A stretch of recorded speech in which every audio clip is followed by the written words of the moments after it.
product, also known as a steroid, can ruin a player's career.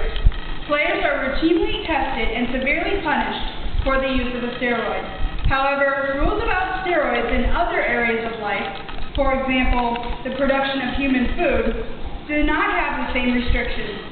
In fact, there are no rules about the use of performance-enhancing aids in dairy cattle. Bovine somatotropin, also known as BST, is a naturally occurring hormone that cattle produce in the pituitary gland. It helps to control milk production. Supplemental BST, also called recombinant bovine somatotropin, or RBST, can be injected to increase milk production using a syringe such as this. These injections are given intravenously every 10 to 14 days. According to Monsanto, the company which markets RBST, and the FDA, the supplemental RBST has no effect on the makeup, nor does it pose any health problems to consumers. Logically, this makes sense since it's a naturally occurring hormone. Furthermore, this product has been on the market since 1994, and to date, no negative health effects have been reported. However, RBST has delivered some negative effects not only to the farmers, such as myself, but also to the general public. The use of RBST in cattle creates negative effects for the milk market, the consumers, the federal government, and the farmers. Looking at the problems presented by RBST, it is clear that lack of information and communication make up the root of the problem. According to the Virginia Dairy Association, the average American drinks 19 gallons of milk in a year. For decades, the only choice consumers had to make when purchasing milk is the fat content. Their choices were skim, 1%, 2%, or whole. However, with some bottling plants now labeling their milk as RBST-free, consumers now must make another decision. This is where confusion may begin. Many consumers, such as yourselves, do not know what RBST is and whether it poses any health risks. While standing in the dairy aisle at the grocery store, consumers may have many questions running through their heads, such as, what is RBST? Does milk not labeled RBST-free have too much BST? What is the difference between the two? Unfortunately, no one seems to be stepping up to answer these questions. So consumers are cutting the milk out of their diets due to the confusion. The problem begins to spiral out of control from here. With fewer consumers buying milk, the amount of milk on the market increases. However, the supply of milk does not decrease due to the lack of consumption. In fact, milk production has increased at a greater rate since the release of RBST. According to Jim Dickrell of Dairy Today magazine, milk supply is increasing at a rate of 1.1% annually. This is up from the 0.7% annual increase prior to the release of RBST. This oversupply of milk on the market has caused the price of milk to plummet. According to Michelle Thomas of the Institute for Agriculture, Trade and Policy, 40,000 dairies, or 30% of the nation's dairy industry, will be forced out of business if this trend continues. This is a devastating loss for family dairies and local businesses. But the loss doesn't end there.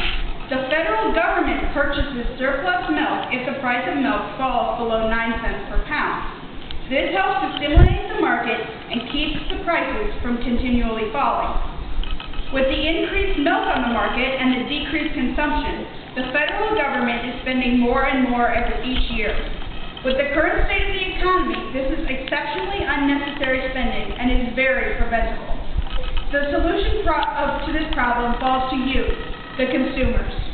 If the consumers make it clear to the industry that RBST-free milk is preferred, eventually all herds will cease using the supplemental hormones.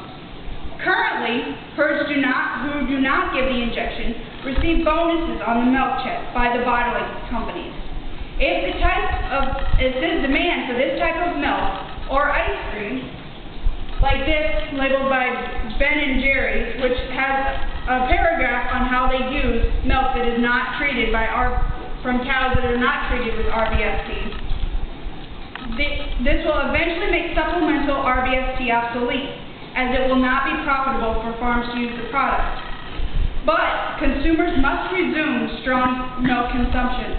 Not only will strong consumption remove RBST from the market, but it will also stimulate the economy and reduce federal spending. If the milk market does not need federal aid, that money is freed up to be used in other areas to help improve the economy. It will also help smaller family dairies and local businesses survive. But all of this depends upon the actions of you, the consumers. If no positive action is taken, this negative trend will continue. According to journalist Paul Kingsnorth, all animals treated with RBST increase milk production by 10 to 20% annually. With more and more dairies opting to use the supplemental hormone, the amount of milk on the market will continue to increase, further driving down prices. Smaller family dairies will be forced to go out of business, along with smaller local businesses. Large dairies will become the sole supplier of milk to the country. The federal government will continually have to keep spending to keep the price of milk stable. However, if you, as a consumer, act by purchasing milk or other dairy products which are labeled RBST-free, you'll be a help to the solution. By helping to educate other consumers, the word will spread as to how not only to improve the milk market, but also the economy. Smaller family dairies and local businesses will be able to continue operation and less federal spending will be required. But it is all up to you.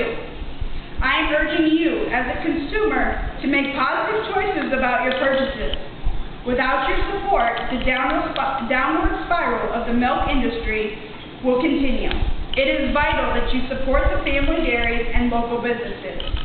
Your choices can and will be heard by the dairy industry. If you, along with other consumers, choose milk labeled RBST-free, the choices will be noticed by the bottling companies and encourage farms to cease using this supplemental hormone. Despite the fact that RBST poses no negative effects to the health of consumers, it has proved to have catastrophic effects on the milk market and the economy. Confusion on the part of the consumers has led to a decrease in milk production. The supplemental hormone causes increased milk production, resulting in the overflow of milk on the market. The overflow has caused milk prices to plummet, necessitating federal government spending. The low prices are also driving smaller family dairies and local businesses out of business. However, the solution to this problem is simple. The choices made by consumers today will affect the future of the industry forever. Keep this in mind the next time you purchase a gallon of milk.